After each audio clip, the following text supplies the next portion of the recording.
Friends, welcome to my channel. आज हम यहाँ पे बनाने वाले हैं बहुत ही यमी और बहुत ही टेस्टी नाश्ता, जो कि बिना प्याज और लहसुन के है और इसका टेस्ट बहुत ही ज़्यादा ज़बरदस्त है।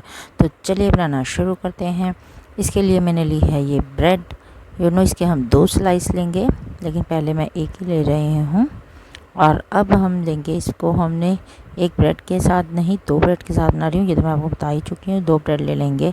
इसके एक स्लाइस पे हम लगाएंगे हमारी किसान टमाटो केचप।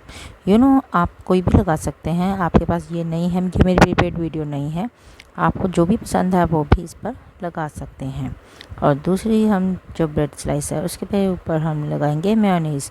मेयोनीज़ भी आप कोई भी कंपनी के ले सकते हैं, ये भी मेरी प्रीपेड वीडियो नहीं है।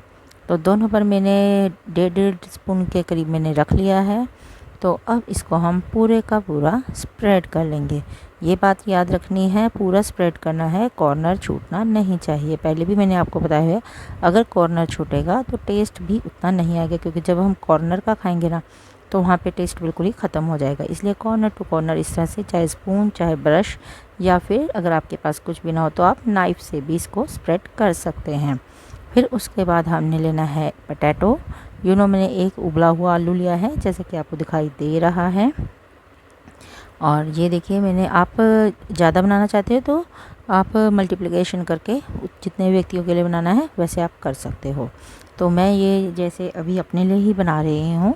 तो अब इसमें मैं नमक डाल रही हूँ, नमक स्वाद अनुसार। आप पहले ये याद रखें, एक आलू है तो उसके अकॉर्डिंग ही आपने नमक डालना है, ये बात याद रखनी है। बिल्कुल चुटकी भर ही, ज़्यादा नहीं डालना है, क्योंकि हम सॉसेस वगैरह डाल रहे हैं तो ज़्यादा नमक ना हो जाए, क्योंकि मेयोनीज़ भी है। तो इसको हमने अच्छी तरह से मैश कर लेना है, कोई भी लम्ब इसमें नहीं रहना चाहिए, ये बात आपने याद रखनी है। जैसे कि आपको दिखाई दे रहा है, ये देखिए इस तरह से आप में है। एक ही आलू इसलिए हाथ से हम कर रहे हैं, अगर जैसे ज़्यादा हो तो आप मैशर का प्रयोग भी कर सकते हैं। तो मैं इसको एक ही आलू होने की वजह से हाथ से कर रही हूँ, ताकि इसमें कोई भी लम्ब ना रह जाए। इस तरह से करते जाएंगे तो अच्छी तरह से इसके लम्ब निकल जाएंगे। तो उसके बाद हम इसमें डालेंगे मसाले।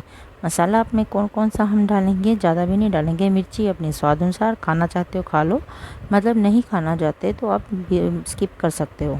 तो अब मैंने इसमें गरम मसाला डाल दिया है, थोड़ा सा, थोड़ा थोड़ा पिंचिंग की तरह नहीं डालना है।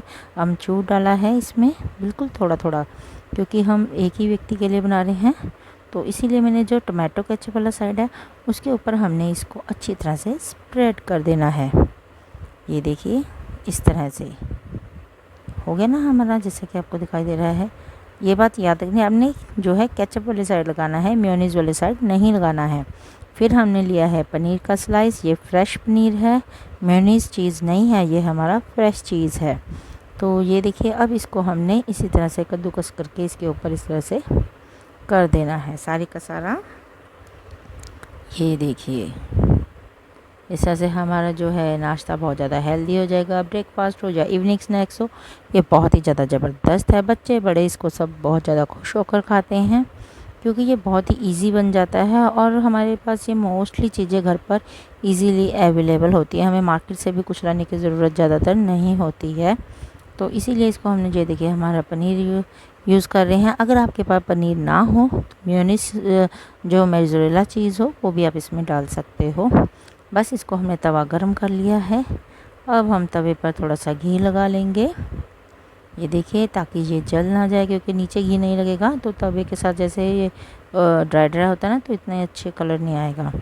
तो ये देखिए इस तरह से मैंने, अगर आप पहले ही घी लगा लें तो ज़्यादा बेहतर है, तो उसका कलर बहुत ही ज़्यादा अच्छा आता है। मैं इसलिए इसको आपको तो दिखाने के लिए कर रही हूँ कि अगर आप पहले से घी नहीं लगाओगे तो ये देखिए इस तरह से हो जाएगा, इसका कलर इतना अच्छा नहीं आएगा। लेकिन अगर आपने, जैसे अब मैंने ऊपर वाले साइड पे लगाया था ना जो है ना घी, तो आप अब देखना नीचे अब जिसके बन रहा है ना, वो उसका कलर देखना कितना अच्छा आएगा। अभी मैं दिखाती हूँ आपको, ये देखिए इसको, लेकिन इस तरह से हिलाना ज़रूरी होता है, नहीं तो ये नीचे से जलने का खतरा होता है। ये देखिए घी लगाया हुआ था ना, ये देखिए कितना अच्छा कलर आया ना। इसीलिए आप तवे पर पहले अच्छी तरह से घी लगा लें, फिर बनाना शुरू करें, ये बात आपने याद रखनी है। ये देखिए हमारा ये अब बनकर तैयार हो चुका है। अब देखते हैं ये कैसा दिखता है। अब इसको हम साइड टू साइड कट करेंगे, ये देखिए जैसे कि आपको दिखाई दे रहा है ना, इसको हमने इस तरह से साइड टू साइड इसको कट करते जाना है। ये देखिए कितना अच्छा हमारा टेस्टी नाश्ता बनकर तैयार हो चुका है। ये देखने में जितना यमी है ना, खाने में उससे कहीं गुना ज़्यादा यमी है। आपने सैंडविच तो बहुत खाए होंगे, लेकिन ऐसा सैंडविच आपने पहले कभी नहीं खाया होगा। तो आप इसको ज़रूर ट्राई करें कि ये रेसिपी आपको कैसी लगी, ये भी मुझे कमेंट बॉक्स में ज़रूर बताएं। अब इसको हमें प्लेट में हमने जो है सॉस के साथ ही सर्व कर रही हूँ। ये देखिए सॉस के साथ हमने इसको रख लिया है। अब इसका हम टेस्ट भी तो करके देखना है ना कि ये कैसी बनी है। अगर हम ऐसे ही जैसे आप सोचेंगे कि पता नहीं क्या टेस्ट आया क्या नहीं, तो इसलिए अब इसको हम खाकर भी देखते हैं कि ये कैसा बना है। तो चलिए अब हम खाना शुरू करते हैं, देखते हैं ये कैसा बना है। लुकिंग दैट तो बहुत अच्छा लग रहा है। ये देखिए चीज़ भी नज़र आ रहा है, पोटैटो भी नज़र आ रहा है, सॉसेस भी नज़र आ रही हैं। तो बहुत ही ज़्यादा कलरफुल और बहुत ज़्यादा जैसे यमी दिख रहा है। तो अब इसका टेस्ट करके देखते हैं कैसा है।